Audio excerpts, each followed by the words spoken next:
les forces de maintien de l'ordre suisses ont encadré la marche. Il n'y a pas eu une seule personne qui a été malmenée et il n'y a pas eu une goutte de sang qui a été versée sur ces jeunes Camerounais. Et par contre, quand le président et son équipage ont voulu utiliser la force pour chasser les manifestants, on lui a dit non. Que ici, là, à Genève, capitale mondiale des droits de l'homme, c'est là-bas qu'il y a le siège du Conseil des droits de l'homme où chaque pays va faire le rapport de l'état des droits de l'homme tel qu'il les applique en fonction des traités qu'on a ratifiés et qui constituent notre loi, qui nous lie, qui lie encore plus le président. Parce que c'est la loi internationale, c'est la loi des présidents. Quand ils se retrouvent là-bas dans leur sommet, on les envoie en payant tous les frais, c'est ça qu'ils décident là-bas. Et c'est pour ça que la Constitution prévoit, dans son article 45, deux principes. Le premier principe, c'est qu'il y a une hiérarchie des lois au pays, même s'ils ne portent pas le même nom. Le deuxième principe, c'est que la primauté dans toutes ces lois-là a été donnée à la loi internationale qui prime sur l'autre loi qu'on appelle la Constitution et qui prime ensuite sur l'autre loi qui est votée par l'Assemblée nationale.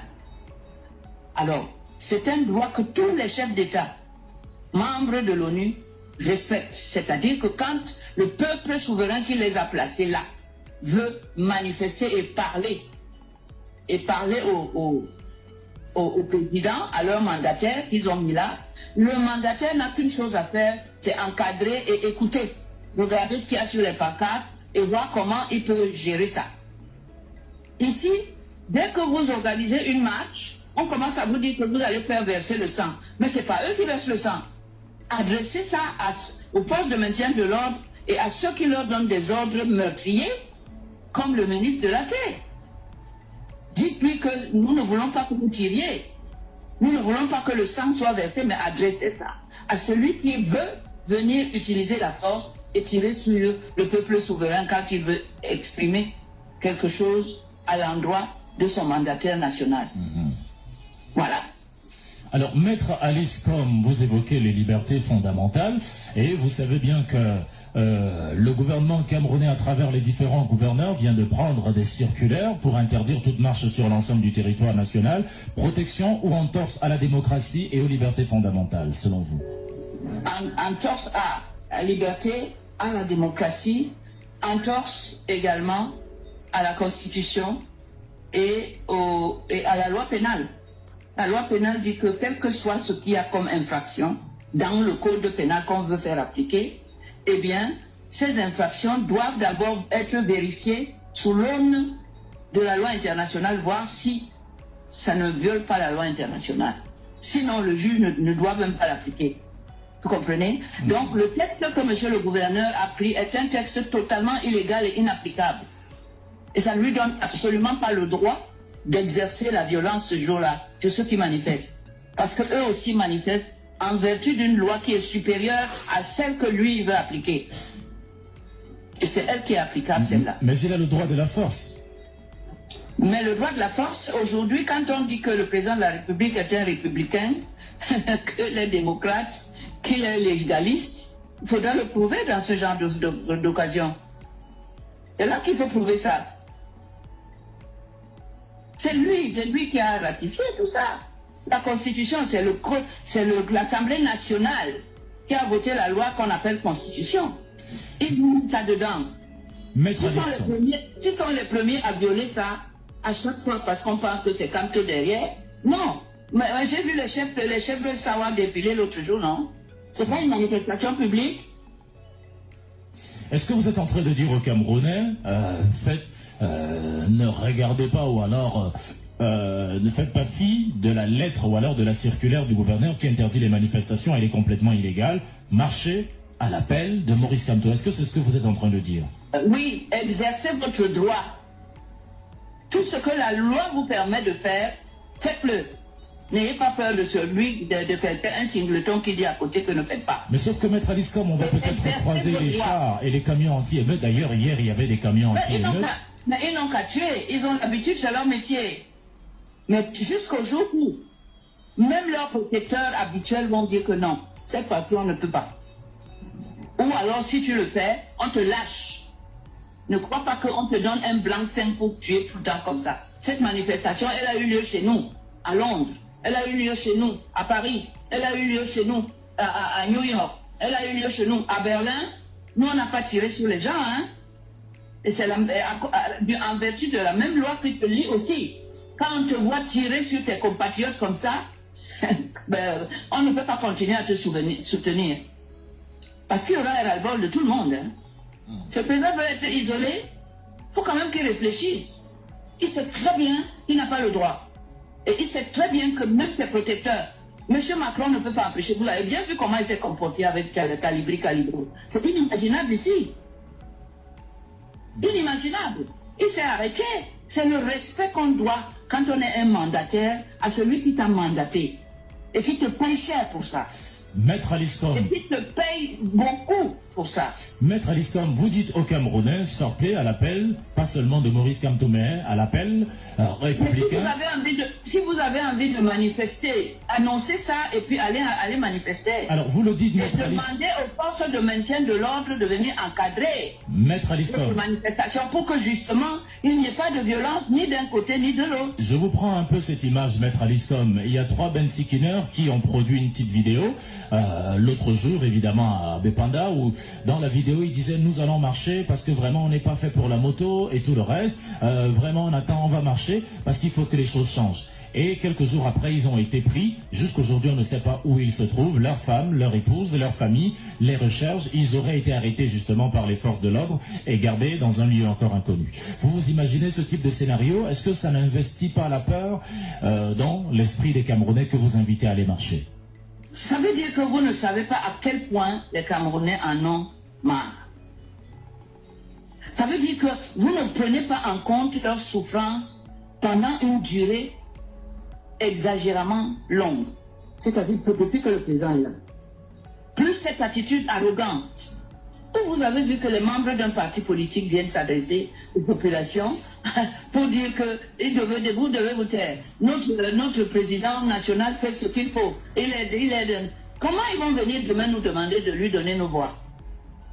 Quand ils se mettent contre le peuple, au lieu de l'écouter, et d'aller dire là-bas que voilà, les gens se plaignent de ceci, il faut qu'on trouve des solutions, puisque en même temps, vous êtes président de la République et président du parti.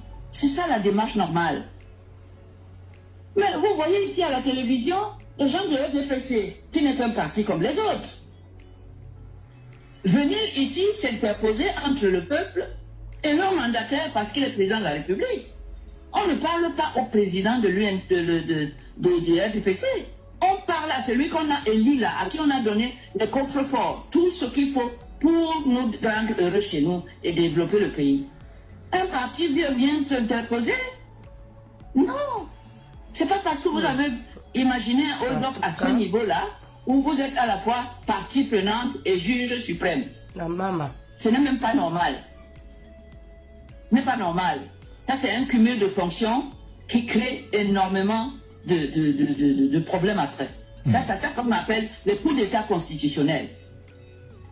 Alors maintenant que vous êtes un soutien affiché du MRC, M. Maurice Kamto et son directoire vous ont rendu visite hier de façon inopinée. Est-ce que vous n'avez pas peur d'attirer les foudres des militants du RDPC, Maître Aliscom?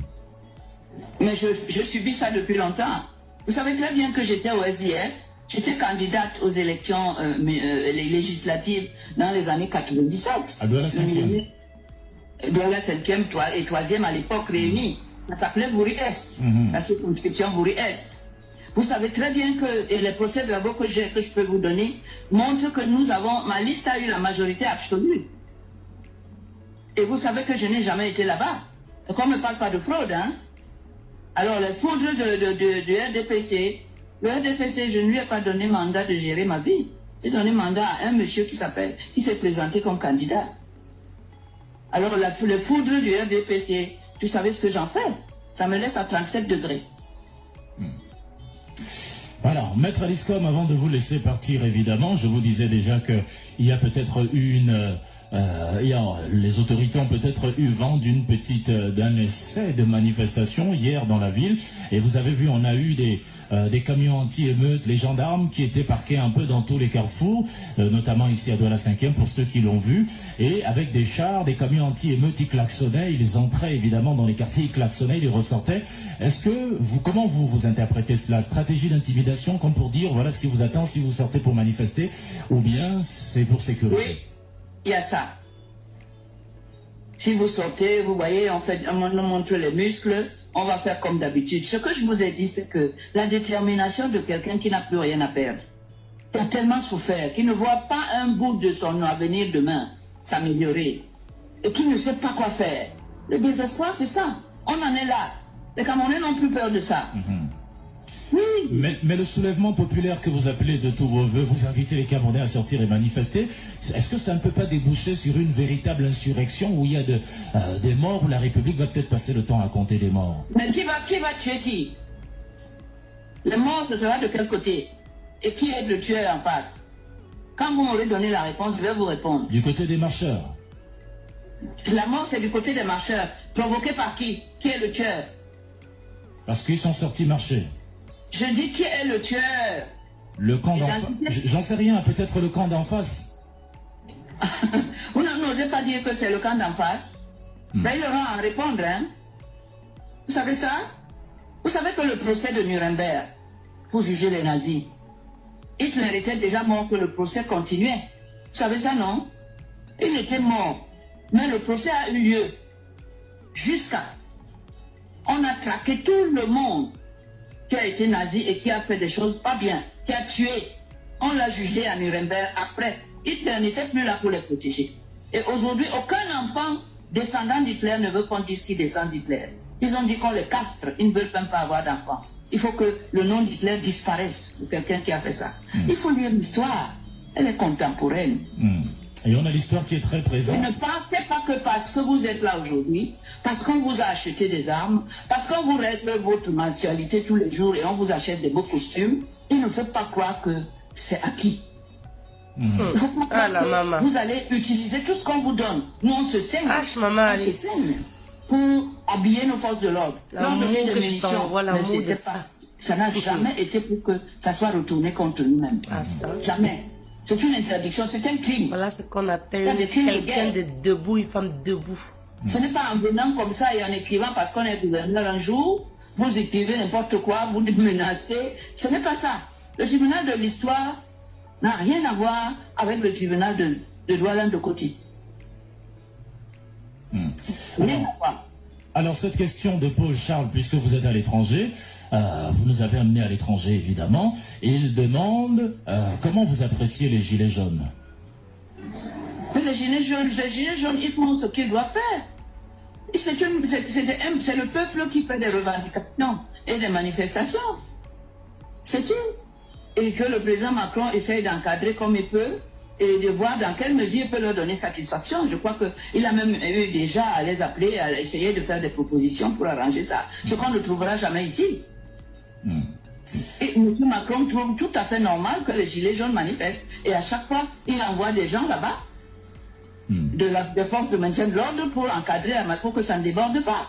Et ce que je sais, c'est que le président Kanto dit de ne pas de violence. Ces démarches expressément pacifiques. Mais est-ce qu'on peut avoir une marche comme celle-là qui mobilise des centaines de milliers de personnes sans violence, Maître Alice Nkom? C'est ça la véritable question. Mais vous n'avez pas vu beaucoup de gens ici accompagner M. Kanto quand il revient de voyage? Il n'y avait pas de milliers? Il y a eu quoi? Mais là, on l'accompagnait. Non, mais oui, mais ils étaient nombreux sur la route. Parce que les forces de l'ordre ont été débordées. Donc, ils n'ont pas tiré. C'est eux qui ont l'habitude de tuer. Mais ce n'est pas ceux qui viennent pour Kanto qui vont faire des problèmes. Ils ont déjà prouvé ça plusieurs fois. À Douala, à Yaoundé, en masse. Les rues étaient envahies et pendant sa campagne. Donc, ce n'est pas là-bas qu'il y a la violence, ni le désordre. Regardez bien les images. Maître Alice Com, qu'est-ce que vous avez offert à manger à Maurice Kamto hier et qu'est-ce qu'il vous a offert? Est-ce qu'il vous a offert, il vous a dit que s'il est président, vous aurez un poste conseillère spéciale ou bien ministre de la Femme et de la Famille ou bien ministre de l'administration territoriale? Maurice Kamto, ce n'est pas ce que les gens veulent montrer. Hein. Pas du tout. Maurice Kamto n'est pas là pour ça. Maurice Kamto est là pour conscientiser ses compatriotes sur qu'est-ce que c'est qu'une société bien gérée. Qu'est-ce que c'est qu'une société, une grande nation comme le... Qu'est-ce qu'elle a droit à quoi? Un bien meilleur, comment dirais-je, bien-être que celui qu'on nous offre depuis. Et il leur dit, moi, je ne peux pas mourir esclave. Un peuple qui ne défend pas ses droits et ses libertés est un peuple mieux pour l'esclavage. Vous comprenez? Voilà. Et moi, je ne veux pas être esclave, et moi non plus. Donc, je vais défendre mes droits et mes libertés. Nous n'allons pas accepter de mourir comme un animal, comme ils ont fait avec Oumyobé dans la brousse. Non, jamais. Aujourd'hui, on va mourir. Si vous voulez venir nous tuer, allez-y. Voilà. De toute façon, c'est un sport que vous maîtrisez parfaitement. C'est très bien, mais je vous dis que les gens en sont là. Vente affamée n'a plus d'oreilles. Évidemment, Maître On a Alice tout Com. perdu, on est là. Voilà. Alors, vous avez cité Oumyobé. Oumyobé, justement, évidemment, né mort le 13 septembre 1958. Ça fait 62 ans aujourd'hui que Oumyobé est décédé à 45 ans à Boumniebel, évidemment.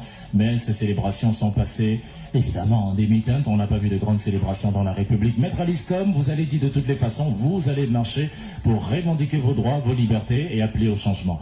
Merci et bonne journée à vous. Bonne journée à vous aussi. Et à très bientôt. À bientôt. Toutes nos interviews sont désormais disponibles en version augmentée.